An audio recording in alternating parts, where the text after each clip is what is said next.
안녕하세요. 사연을 부탁해입니다. 오늘의 사연을 소개하겠습니다. 퇴근 후 집으로 돌아가고 있었는데 뒤에서 누군가 저를 불렀습니다. 현우 엄마. 현우라는 이름에 놀라서 뒤를 돌아봤는데요. 남편이 서 있었어요. 당신 여긴 웬일이야? 당신 일 다니더라? 나도 이제 먹고 살아야 하는데 일해야지. 여기서 이럴 게 아니라 우리 어디 들어가서 얘기 좀 하자. 내가 왜? 난 당신하고 할 말 없는데. 나 집에 들어갔다가 바로 운동 가야 해서 바쁘니까 할 말 있으면 간단하게 말하고 가. 야, 오랜만에 본 남편한테 너무하는 거 아니냐? 남편은 누가 남편이야? 당신이랑 나 이혼한 사이인 거 잊었어? 어디 와서 말도 안 되는 소리를 하고 있어. 야, 누가 뭐래도 난 현우 아빠인데 이러면 안 되는 거 아니냐? 아니 뭔 말도 안 되는 소리 하고 있어. 그때 네가 그 여자랑 절대 못 헤어진다고 해서 네가 원하는 대로 이혼해줬잖아. 근데 뭐가 불만이야? 제가 전 남편을 있는 대로 노려봤어요. 아니지. 난 그때 당신하고 이혼하고 싶다고 말한 적 없어. 근데 당신이 소송해서 이 모양이 된 거잖아. 그게 왜 내 잘못이야? 난 진짜 이혼할 생각이 없었단 말이야. 넌 지금도 참 뻔뻔하구나. 누가 보면 내가 바람 피워서 이혼한 줄 알겠다. 시끄럽고 나 지금 바쁘니까 그만 가봐. 난 더 이상 너랑 할 말 없어. 제가 다시 한번 단호하게 말을 했어요. 저기 윤미야. 아니 현우 엄마. 그동안 내가 잘못했어. 그러니까 우리 다시 시작하자. 나 그 여자랑도 진짜 헤어졌어. 네가 그 여자랑 헤어지던지 말던지 난 관심도 없으니까 다시는 찾아오지 마. 네 얼굴 보기만 해도 종일 재수가 없으니까. 그러지 말고 다시 한 번만 생각 좀 해줘라. 전 남편이 제게 매달렸지만 제가 휴대전화를 꺼내들었어요. 지금 당장 안 꺼지면 경찰서에 신고할 테니까 그런 줄 알아? 너 아주 독종 중에 독종이구나. 전 남편이 제게 악담을 퍼붓다가는 서둘러 자리를 떠났습니다. 그런 전 남편의 모습을 보며 치밀어 오르는 화를 간신히 억눌러야만 했어요. 전 남편은 두 번 다시 보고 싶지 않은 그런 인간이었거든요. 전 남편과 저는 회사 상사 소개로 만나게 되었습니다. 평소 저를 좋게 보았던 회사 부장님께서 제게 친구 아들과 만나보라고 부탁 아닌 부탁을 하셨거든요. 그동안 부장님이 워낙 많이 도와주셨기에 저도 예의상 몇 번 만나봐야겠다는 생각으로 처음에는 별 생각 없이 소개팅 자리에 나갔습니다. 그리고 부장님이 워낙 좋은 분이셨기에 그런 부장님이 소개해주는 사람이라면 괜찮지 않을까 하는 생각도 들었고요. 내 친구가 큰 회사까지는 아니지만 그래도 사업을 하고 있어서 조건도 나쁘지 않아. 근데 아들이 좀 우유부단해서 정대리 같은 며느리감을 원하더란 말이지. 아무리 봐도 딱인 것 같아. 거기다 나중에 회사에 도움이 될 만한 며느리면 더 좋겠다고 하더라고. 부장님이 신나서 말씀을 하셨는데요. 지금 생각해보면 그때 그 말에 많은 의미를 담고 있었는데 왜 몰랐을까 하는 생각마저 드네요. 지금 후회해봤자 뭐 하겠습니까? 어찌되었든 제가 선택한 거였으니까요. 그렇게 소개팅으로 전 남편을 만났습니다. 우선 전 남편은 얼굴이 굉장히 잘생긴 편이었어요. 거기다 언변도 굉장히 좋은 편이었고요. 하지만 저는 말만 번지름하게 하는 사람을 그다지 좋아하지 않았기에 처음 만나고 난 뒤 정중하게 거절을 하고 그 자리를 나왔습니다. 하지만 전 남편은 그 뒤에도 한동안 제게 연락을 해왔어요. 아니죠. 일주일에 몇 번씩 회사로 꽃도 보내고 제 마음에 들기 위해 참 많은 노력을 했어요. 그런 전 남편을 보며 주변에서 감탄을 할 정도였으니까요. 정대리 진짜 부럽다. 결혼할 때는 내가 좋아하는 사람보다 나를 좋아해주는 사람이랑 하는 게 제일 좋은 거야. 거기다 그 남자 집이 그렇게 부자라며? 나 같았으면 한번 잘 만나보겠다. 완전 순정파구만. 그래 맞아. 나 같았으면 얼른 받아준다. 얼굴도 잘생겼다며? 뭐 하나 나무랄 게 없네. 사실 우리 같은 흙수저들은 회사 평생 다녀봐야 절대 부자 못 된다니까. 이게 현실이야. 그러니까 너무 그렇게 딱 잘라서 거절하지 말고 한번 잘 만나봐. 사실 정대리 얼굴 정도나 되니까 저렇게 따라다니는 거야. 정대리 잘 생각해. 더 나이 들면 그렇게 능력 있는 남자가 따라다니지도 않더라. 내가 아는 노천이 언니 보니까 어디서 쭈그렁 밤탱이들만 들러붙더라고. 아무튼 부럽다. 난 언제 저런 남자한테 대쉬 받아보냐? 같은 부서 선배가 한숨을 내쉬었어요. 그렇게 주변에서 자꾸만 제 등을 떠밀기 시작했는데요. 친한 친구들조차도 야, 대박인데? 왜 안 만나냐? 잘 만나봐. 집이 엄청 부자라며. 호들갑을 떨어댈 정도였으니까요. 그런 주변 사람들의 말에 저도 모르게 마음이 움직이기 시작했던 것 같아요. 거기다 그 뒤에도 전 남편이 정말 잘했거든요.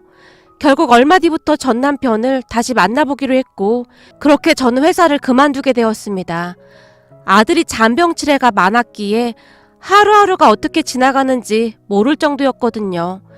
그런데 출산을 하고 난 뒤 제가 살이 좀 많이 찌기도 했는데요. 한 번 찐 살이 좀처럼 빠지지 않더라고요. 그러다 보니 기존에 입었던 옷이 맞는 게 하나도 없었고 늘 조금 펑퍼짐한 옷들을 입고 있었는데 남편은 그런 제가 못마땅했던 모양입니다. 아무리 그래도 그렇지 옷이 좀 그렇지 않냐? 도대체 그런 옷은 어디서 사는 거냐? 거기다 당신 머리도 좀 봐. 부시시한 게 진짜 보고 있으면 밥맛 떨어진다니까? 당신이 이런 사람인 줄 알았으면 절대 당신이랑 결혼 안 했어. 남편이 한심하다는 듯이 말했어요. 내가 이러고 싶어서 이래? 밤마다 몇 번씩 현우가 깨서 울고 달래서 재우고 나도 얼마나 힘든 줄 알아? 근데 당신까지 그렇게 말하니까 진짜 서운하다. 내가 살찐 게 싫으면 당신이 조금만 일찍 와서 현우 좀 봐주면 좋잖아. 그럼 내가 운동도 다니고 그럴 수 있잖아. 집에서 하루 종일 힘든 거 뻔히 알면서 어떻게 맨날 그렇게 늦게 들어올 수가 있냐? 그래?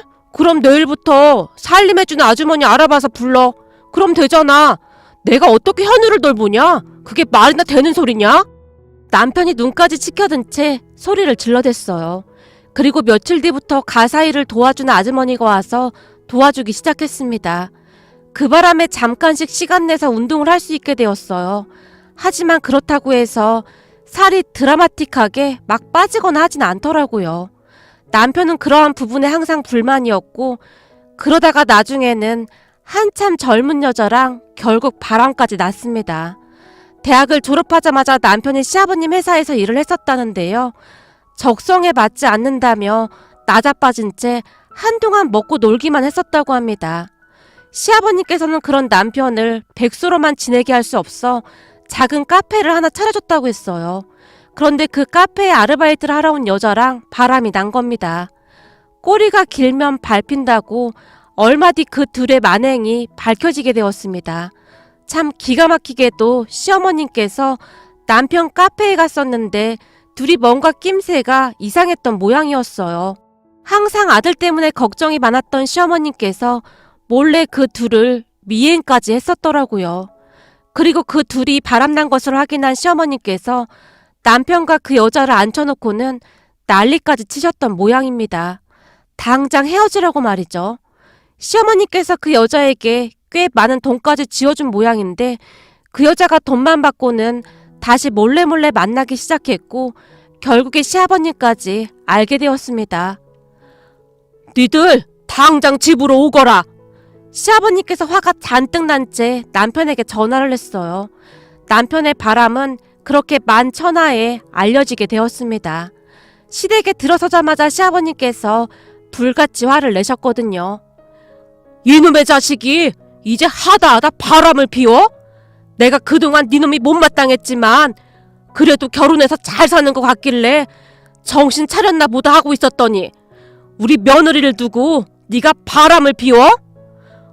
엄마! 아빠한테 말 안 한다고 했잖아! 그때 네가 잘 정리만 했으면 내가 말 안 했지. 근데 너 그 여자랑 지금도 만나고 있더라. 내가 그때 너한테 경고했었잖아. 또다시 문제 일으키면 절대 가만 안 둔다고. 지금까지는 내가 꾹 참고 있었는데 우리 며느리한테 미안해서 도저히 안 되겠구나. 시어머님이 남편을 노려봤어요. 그리고 저는 이게 무슨 상황인가 넋을 놓고 있었는데요. 그래서 넌 어떻게 할 거야? 아빠, 화내지 말고 잘 들어봐. 내가 수정이랑 헤어지려고 노력했었는데 도저히 안 되겠는걸. 어쩌겠어. 근데 나 진짜 노력 많이 했어. 난 우리 아내도 사랑하고 수정이도 사랑해. 야, 이런 정신 나간 놈아. 지금 그걸 말이라고 해? 알고 보니 우리가 그동안 또라이를 키웠어. 이런 정신 나간 놈을 봤나. 우리가 그때 그러지 말아야 했어. 시아버님의 입에서 막말까지 새어나왔습니다. 그럼 넌 네 처랑도 같이 살고 그 여자랑도 계속 만나겠다 이 말인 거냐? 역시 아빠는 남자라 그런지 내 마음을 이해하는구나. 내가 수정이한테 얘기해봤는데 이혼 안 해도 된다고 했거든? 그러니까 그냥 이대로 살면서 가정에 소홀하지 않는 선에서 수정이 만날게. 그러면 괜찮은 거잖아. 당신 정말 구제불능이구나. 그게 지금 제정신인 사람이 할 말이야? 당신은 워낙 똑똑한 사람이니까 우리 아들만 두고 못 나갈 거고 엄마 아빠도 우리 집사람 없으면 안 되잖아? 남편의 입에서 말 같지도 않은 논리들이 새어나왔습니다. 내가 하도 어이가 없어서 지금 무슨 말을 해야 할지 모르겠는데 우리 아들은 내가 데려가면 그만이야.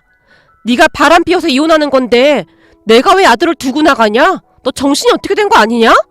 제가 남편에게 소리를 질렀어요. 그럼 한번 소송해보던지. 난 절대 우리 아들 너한테 못 보내. 우리 부모님도 마찬가지일걸? 하나밖에 없는 손주를 너한테 보내겠냐? 네가 돈이 있냐 뭐가 있냐? 소송해봤자 너만 불리해. 난 우리 아들 절대 두고 못 나가. 내가 왜 그래야 해? 잘못은 당신이 한 건데. 그러니까 이혼하지 말고 그냥 이대로 살자고. 내가 최대한 가정에 소홀하지 않도록 노력하면 되잖아. 나한테는 당신도 필요하고 수정이도 필요하단 말이야. 남편이 또다시 말도 안 되는 궤변을 늘어놓기 시작했습니다. 야, 이 삐리리 자식아. 우린 너 없는 셈 칠 테니까 당장 나가. 넌 오늘부터 우리 호적에서 파버릴 테니까 그런 줄 알아. 그렇게 남편은 시댁에서 쫓겨났습니다. 그 뒤 어마어마한 일이 일어났는데요. 어느 날 시부모님께서 집에 찾아오셨습니다. 잘 듣거라. 우리가 변호사 선임해 줄 테니까 무슨 일이 있어도 우리 손주 데리고 이혼하거라. 그동안 네 시어머니가 사진이랑도 다 찍어놨고 그 인간이 하는 말 녹음까지 다 해놨더구나. 네? 아버님, 그게 무슨 말씀이세요? 그때까지 시부모님의 말이 이해가 되지 않았기에 제가 놀란 채 바라만 보고 있었는데요. 무슨 말이긴 무슨 말이야. 그동안 우리도 참 많이 참았다. 사고를 치고 다녀도 자식이니까 그냥 꾹 참아 넘겼었는데 지금에 와서 생각해보면 그러지 말았어야 했다. 이게 다 자식 잘못 키운 우리 잘못이다. 시부모님의 얼굴에서 비장함마저 느껴졌습니다. 니들 이혼하고 나서 우리도 정리할 거 정리를 해야겠구나. 이렇게 살다가는 죽도 밥도 안 될 것 같아. 결혼해서 애 낳고 살면 바뀔 줄 알았는데 그게 아니었어. 아니, 어떻게 바람을 피워놓고도 저렇게 당당할 수가 있어? 저런 미친 것들은 드라마에서만 있는 줄 알았더니 내 아들이 이 정도로 또라이인 줄 진짜 몰랐구나.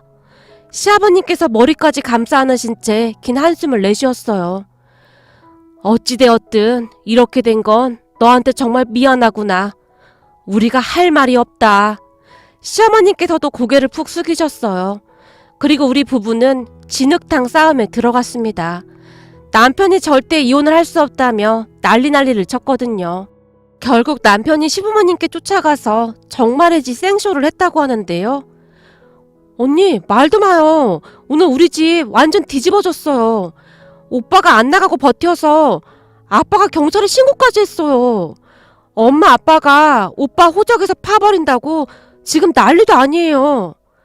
네? 경찰에 신고까지 하셨다고요? 그렇다니깐요. 엄마 아빠가 그렇게 화낸 건 저도 처음 봤어요. 오빠도 황당했던지 경찰차 소리 들리자마자 도망갔어요. 신우이가 제게 집안에서 일어나는 상황을 다 말해주고 있었기에 무슨 일이 일어나는지 다 알 수가 있었어요. 다행인 것인지 잘 모르겠으나 시부모님께서 적극적으로 제 편이 되어주셨기에 남편과의 소송에서 제가 아들을 데리고 올 수가 있었습니다. 하지만 앞으로 일어날 일에 비해 그동안의 일들은 아무것도 아니었는데요. 전 남편과 이혼하자마자 시부모님이 제게 다시 찾아오셨거든요. 이제부터 우리 회사에 와서 일 배우거라. 네? 아버님, 그이랑 저 이혼했잖아요. 근데 그게 무슨 말씀이세요? 니들 이혼하는 순간 기범이는 우리 자식이라고 생각하지 않기로 했다. 지금까지 사고치고 다닌 것만 해도 어마어마한데 그동안 꾹 참고 살았던 거야. 근데 이제는 하다 처자식 놓고 바람까지 피워놓고 저렇게 당당한 거 보면서 저건 사람이 아니라는 생각을 하게 됐다. 부모가 자식을 포기하면 안 되는 건데 말이다. 이렇게 계속 두면 기범이 그놈이 우리 집 다 말아먹을 게 분명해. 난 우리 집 가장이다. 내 가족들은 내가 지켜야 하지 않겠냐? 그리고 비록 이혼했지만 넌 우리 가족이야. 우리 손주랑 너도 내가 지켜낼 거야. 아버님, 아무리 그래도 이혼한 며느리가 아버님 회사 들어가서 일 배운다고 하면 이건 누가 봐도 말도 안 되는 일이에요. 저도 별로 내키지 않습니다. 내키지 않긴 뭐가 내키지 않아. 앞으로 네가 우리 딸 하면 되는 거 아니겠니? 혹시 기범이 때문에 그런 거라면 걱정하지 말거라. 기범이는 곧 우리 호적에서 파버릴 거니까. 네? 호적에서 판다고요? 아무리 그래도 자식을 어떻게 호적에서 파요? 그게 가능한 거예요? 놀란 제가 시부모님을 둘러보았습니다. 그런데 그 순간 시어머니께서 놀라운 말을 하기 시작하셨어요. 사실은 네 남편 우리가 낳은 자식이 아니야. 네? 그게 무슨 말씀이세요? 그렇게 시어머니께서 그동안의 일을 설명하기 시작했습니다. 장남이었던 시부모님은 결혼하고 계속해서 아이가 생기지 않았다고 합니다. 하지만 언젠가는 생기겠지 하는 마음으로 계속 기다렸다고 하는데요. 시간만 흘러갈 뿐 아무리 기다려도 아이 소식은 없었다고 합니다. 그러던 어느 날 시할머님께서 시부모님과 작은아버님 부부를 같이 불렀다고 하네요. 니들이 장남인데 애가 안 생기니 걱정이 아주 태산이야. 그래서 말인데 니들 서운하게 생각하지 말고 잘 들어보거라. 작은애 니들은 지금 자식이 넷이나 되지 않니? 근데 형편이 어려워서 힘들어하고 있고 우리 생각에는 큰애가 한 명 데려가서 키우는 게 어떨까 싶다. 막 그렇게 하라고 강요하는 건 아니야. 모든 선택은 니들이 하면 되는 거야. 근데 작은애 형편이 워낙 안 좋으니까 그게 좋지 않을까 싶다만. 시할머니께서 가족들에게 간곡하게 말씀하셨다는데요. 전 그렇게 할래요. 형님네라면 우리보다 더 잘 키울 수 있을 거예요. 형님네만 원한다면 우리 아들 형님이 잘 좀 키워주세요. 작은 어머님께서 단숨에 말씀하셨다네요. 그런 작은 어머님을 보며 시어머님이 놀란 채 물었다는데요. 동서 진짜 괜찮겠어? 아무리 그래도 동서가 낳은 자식인데 그럴 수 있겠어? 우린 괜찮으니까 그렇게 급하게 대답하지 않아도 돼. 아니에요, 형님. 형님도 한번 보세요. 아빠란 인간은 허구한 날 술만 퍼먹고 다니고 제가 벌어서 먹고 살잖아요. 자식들이 뭘 배우면서 자라겠어요. 차라리 형님이나 아주버님 같은 바른 분들 밑에서 곱게 잘 자라는 게 낫습니다. 내 배 아파 낳은 자식이 어찌 귀하지 않겠습니까? 귀하기 때문에 형님한테 더 보내려고 하는 겁니다. 어머님도 그래서 물어보신 거잖아요. 형님이 잘 키워주세요. 저는 형님만 믿을게요. 능력도 없는 부모 만나서 고생하는 우리 아들 잘 좀 부탁드려요. 작은 어머님께서 시어머님의 손까지 붙들고 눈물까지 뚝뚝 흘렸다고 합니다. 그렇게 전 남편이 큰아버지 부부였던 지금의 시부모님께 입양되었답니다.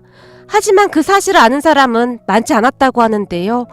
워낙 어렸을 때 입양을 했었기에 다들 잘 모르고 있었다고 합니다. 거기다 작은아버님 부부조차도 입을 굳게 닫은 채 절대로 어떠한 말도 하지 않았다고 하니까요. 평생을 술로 보낸 작은아버님조차도 그 일만은 절대 언급조차 하지 않았다고 합니다. 그랬으니 남편은 입양되었다는 사실조차 모르고 있었다고 하네요. 그런데 남편을 입양하고 그렇게 생기지 않던 시누이가 태어났기에 시부모님은 남편을 정말 예뻐했다고 했어요. 시누이가 태어난 것이 모두 남편 덕분이라고 생각할 정도였다고 했으니까요.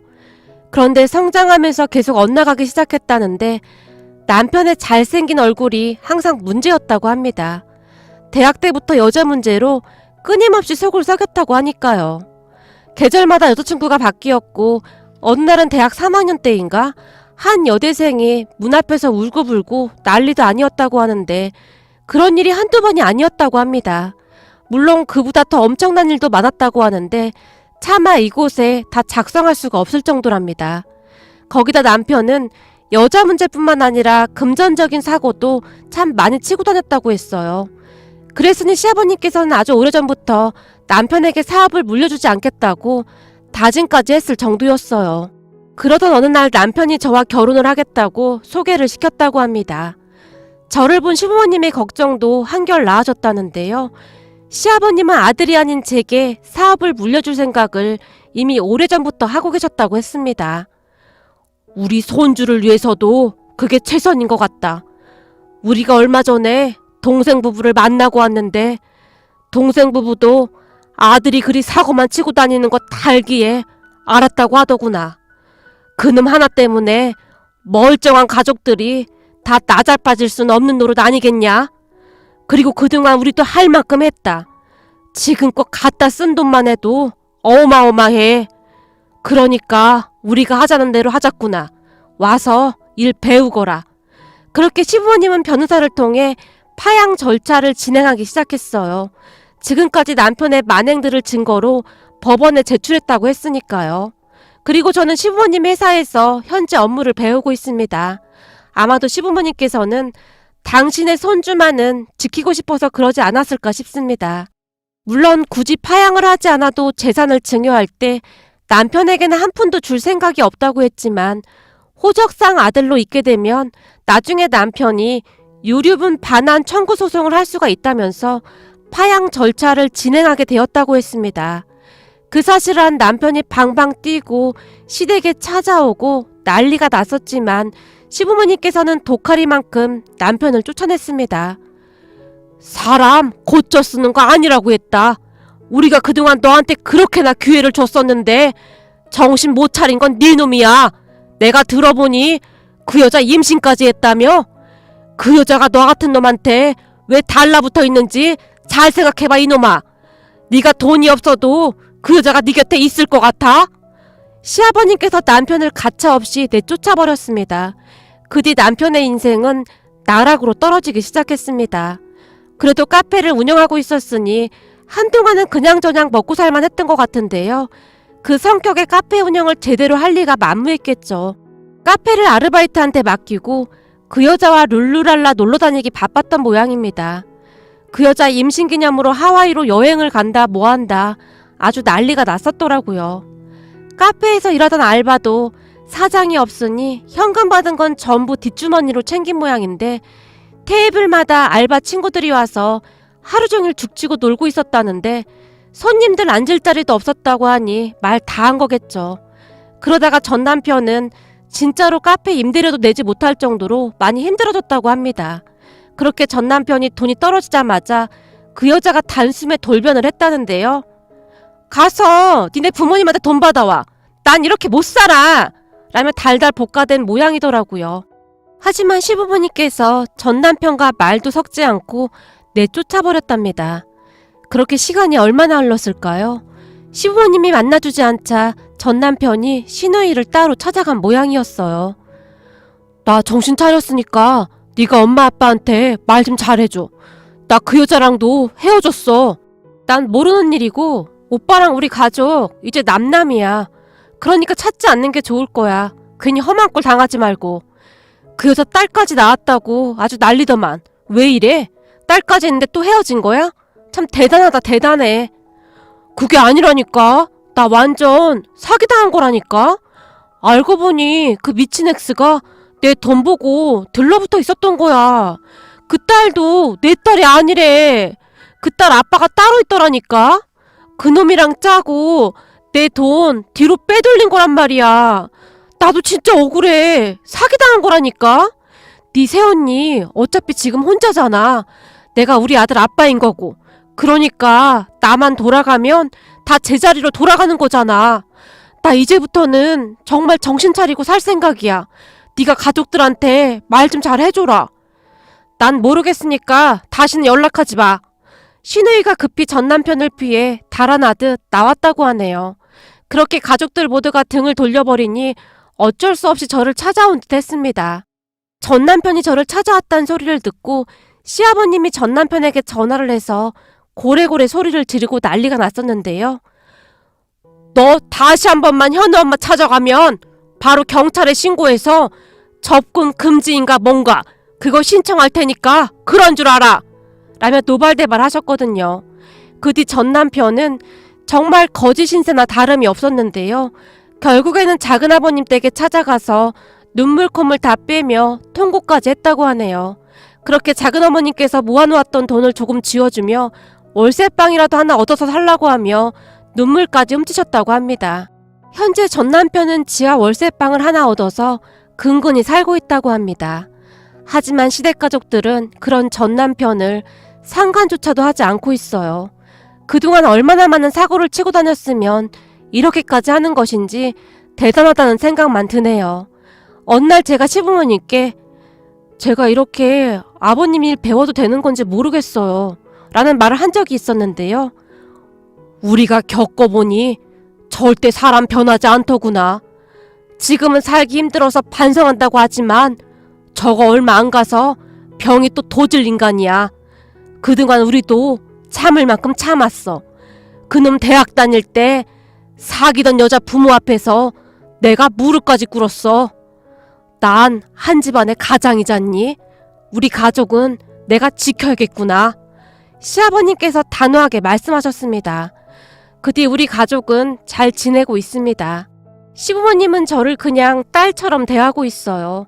다들 전 남편 소식은 궁금해하지도 않고 있답니다. 들리는 소문으로는 땅을 치고 후회하고 있다고 하더라고요. 시부모님과 시누이가 참 좋은 사람들인데 전 남편이 성실하게 잘 살았다면 이런 일도 없지 않았을까 하고 생각해 봅니다. 오늘의 사연은 여기까지였습니다. 즐겁게 보셨다면 구독, 좋아요 부탁드립니다. 고맙습니다.